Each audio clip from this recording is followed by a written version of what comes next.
Aveva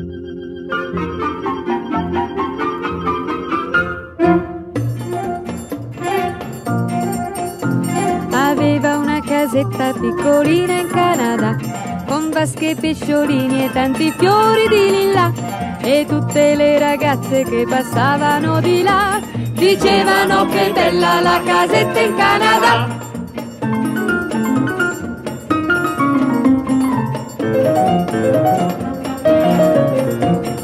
Quando Martin vedete solo per la città, forse voi penserete dove girando va, solo senza una meta, solo ma c'è un perché.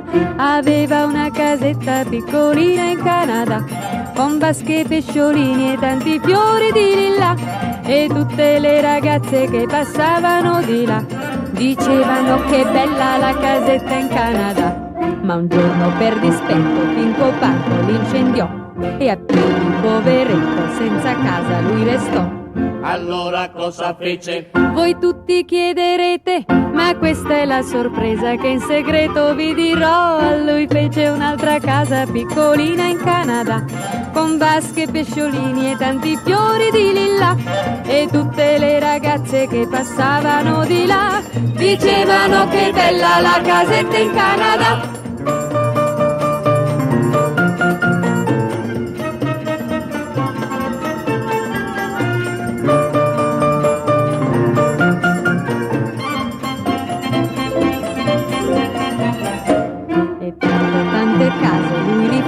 Ma però quel tale Pinco Panco tutte quante le incendiò.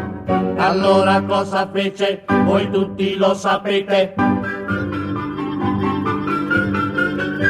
Lui fece un'altra casa piccolina in Canada, con vasche, pesciolini e tanti fiori di lilla, e tutte le ragazze che passavano di là dicevano che bella la casetta in Canada. Dicevano che bella la